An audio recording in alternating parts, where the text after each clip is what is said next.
So in this video, I will be talking about David Wood's comments in his live stream with the Apostate Prophet when he was responding to Farid.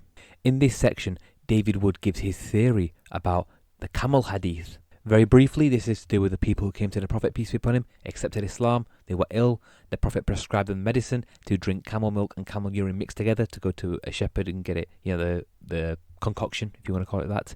They then apostated, killed the shepherd brutally, and they in turn were killed. Let's listen to David Wood's amazing theory. One, this is a perfect example. I've never actually made a video on this, but I would say that's a story where it's obvious that they're rewriting history, because it's obvious what really happened. These guys showed up, they converted to Islam, they got sick. Muhammad said, drink some camel urine. They went and drank some camel urine. They didn't get any better. They still felt sick. And they thought, wait, this is the prophet we're following? He just got us to drink a bunch of camel urine, this idiot. And so they apostatized, said, we're not following this guy. He's an idiot. He made us drink camel urine over some nonsense. It didn't even work. Now we feel even more sick. They apostatized, get mad. And then Muhammad he can't stand people leaving Islam, so he gets all brutal with them. So I think that's a perfect example of people rewriting history to bring it in line with Islam. But there is an interesting hadith where someone was asked, what were these guys treated like that for? Why were their eyes burned out and all this other stuff? Was it for kufr or for the other sins they committed? And Muhammad's companion said, for kufr.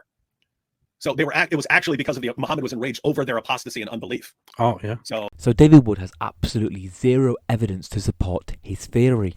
The hadith is authentic. Why does David Wood want to add stuff to it that clearly is not true? There are multiple hadith which speak about this incident, and none of them say what David Wood says. Yet people blindly believe it. David Wood does not care about honesty and fairness. He will appeal to anything so long as it suits his agenda. He will provide any sort of twisted interpretation with no evidence whatsoever so long as it suits his agenda. The hadith which speak about this incident clearly say that the people got better. The prescription the Prophet, peace be upon him, gave worked. This was the 7th century. They're not going to sit there and prescribe penicillin and amoxicillin and all these things. Look at the video on screen. One of the first probiotics in the world was camel dung. This is simply what it was like in the past. But as the centuries progressed and medicine advanced, now different things can be prescribed. Anyway, let's continue with this video. Notice what he's saying. He's saying they were treated like this because they must have done all of that to these shepherds.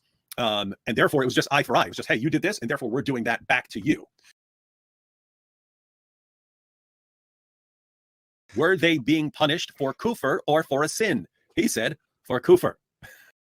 Ridwan, no, David didn't feel the need to mention that in Sunan An Nasai 4043, that's on screen, it was narrated that Anas said the Prophet, peace be upon him, only had the eyes of those people gouged out because they had gouged out the eyes of the herdsman, the shepherd. In other words, it's an eye for an eye. The very same thing that David Wood and the Apostate Prophet both reject.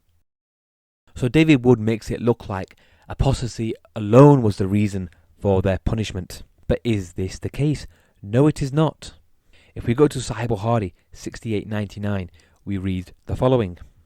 They killed the shepherd of Allah's messenger and took away all their camels. This news reached Allah's messenger, so he sent people to follow their traces, and they were captured and brought to the Prophet. He then ordered to cut their hands and feet. Their eyes were branded with heated pieces of iron, and then he threw them in the sun till they died. I said, what can be worse than what those people did? They deserted Islam, they committed murder and theft. As we saw earlier as well, the method of killing this shepherd was brutal. They gouged his eyes out. David Wood makes it look like this is the punishment for disbelief, for kufr alone, when in reality these people apostated, which is punishable by death.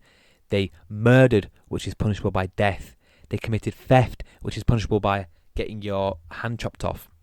So in summary, David Wood did not present the full story. He presented a baseless theory with zero evidence, providing his own twisted interpretation. And I've demonstrated to you with evidence how that interpretation is false. Why did David lie? And how could Ridwan blindly sit there believing what David Wood is saying when Ridwan himself says he knows more about Islam than 95% of all Muslims, and that Ridwan studied the hadiths thoroughly? Is it just a coincidence that this is the only set of hadiths that Ridwan didn't understand, didn't study? I highly doubt it. He's either deceptively hiding this information from you, or he's lying about how much knowledge he actually has. Take your pick. Do you not claim you know more than 90% of the Muslims?